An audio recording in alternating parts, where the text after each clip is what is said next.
20 brothers that are texting their parents telling them the right man. Here's what we want to do, because I do want to make sure that we're able to get to the audience. I want to spend the next 10 minutes being able to talk to some of our panelists, and then make sure that the rest of the questions are for you to be able to ask the panelists. The only way that's going to happen is if our panelists give short responses in these few questions, and I will gladly remind you when it becomes not short. In the most polite way that I can. So, Spike, you have over 2 decades at least, really been focused on educating in your own way. Why is this issue in particular important to you? And what do you think those in your field in particular can do to begin to turn the tide?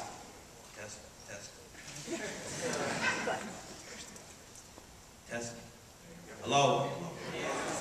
First of all, I want to say hello to my fellow Morehouse brothers. How you doing?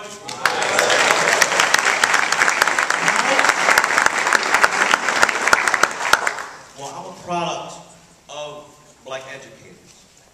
My great-great-grandfather was a disciple of Booker T. Washington at Tuskegee Institute, and went from Tuskegee and formed his own school in Snow, Alabama. My grandfather was graduating Morehouse in 27. My grandmother graduated from Spelman, 29. My father graduated from Morehouse, 51. And my mother graduated from Spelman, 54. So I'm a third-generation Morehouse Spelman person. So education's always been paramount in my family. My mother taught English. My father's a great jazz musician, teaches music still today. My grandmother taught art here in the state of Georgia for 50 years, between Atlanta and Macon. And for 50 years, she never had one white student because of Jim Crow segregation laws in this state. And my grandmother saved the Social Security checks for 50 years for grandchildren's education. Since I was first born, I had first dibs. My grandmother took me to Morehouse, NYU Graduate Film School, and gave me the seed money for She's Gotta Have It.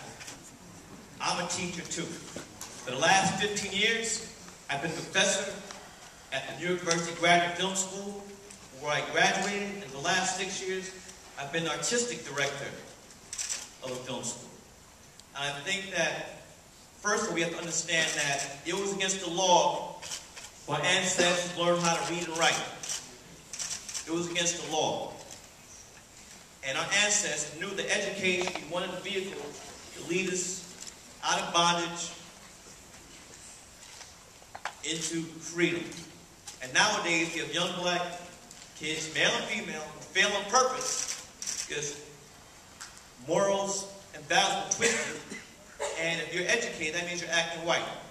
If you're on the corner doing crazy stuff, then you're ghetto, gangster, and ignorant. You don't even know it. So we have to change the value system.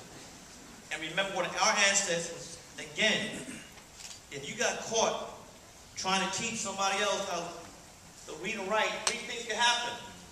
Get whipped, castrated, or hung. And Master having a bad day, it'd be all 3. But despite that, we knew that under the threat of death, we taught.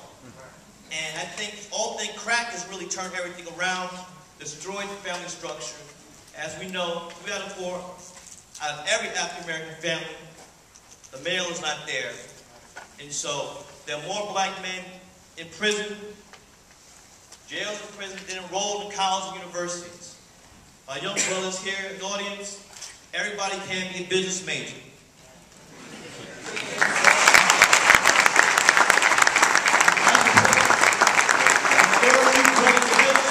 All want to go up to Wall Street.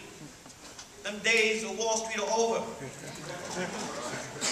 We have to educate ourselves. We have to educate our young black men. Thank you very much. Thank you.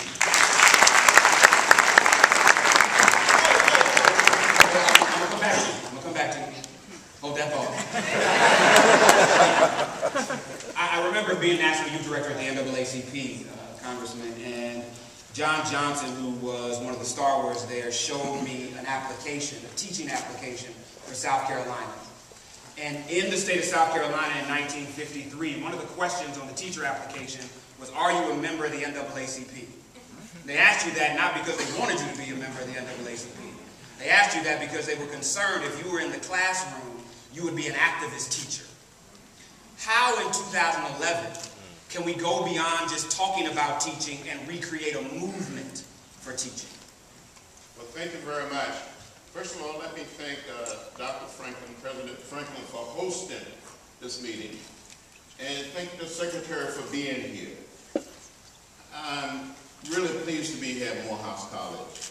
I'm not a graduate from Morehouse, but I have an honorary doctorate from Morehouse. I'm part of the family, part of the brotherhood. I think it's important for teachers to teach, not just everything that is in the lesson plan of the book, but teach everybody to be good citizens.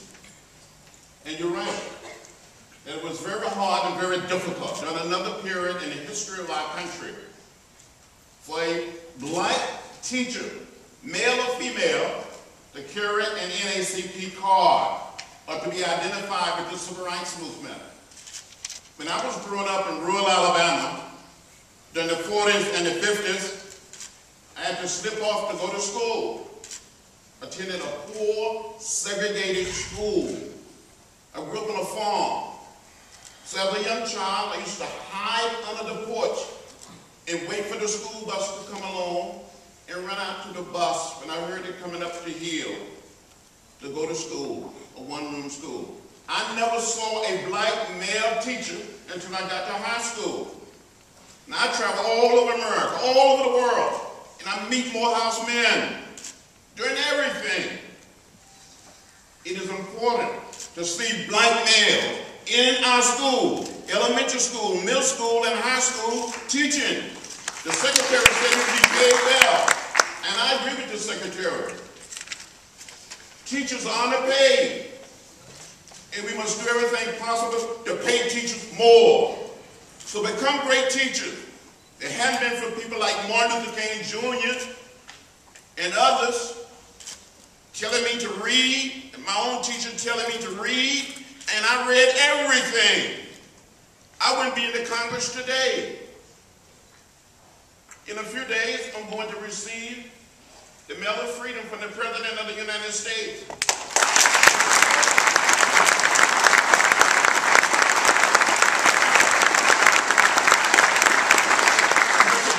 Farm boy. Probably couldn't afford to go to Morehouse, didn't have the money. My grades were probably not that good. But I learned. And so I spent a lot of time in schools today as a member of Congress, teaching people, telling the story of the movement.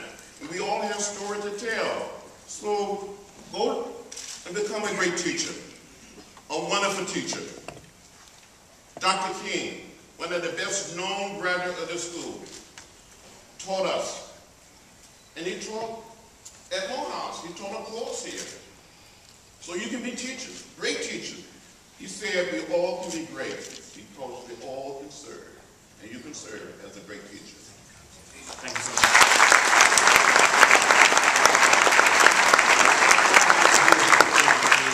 If young men that are prepared to ask questions would begin to get in line, I would ask Chris and Derek, even as they're getting in line, to ask questions. If you all would talk as briefly as you can about what made you, what was the tipping point for you going into education, and what has it meant for you to be in education?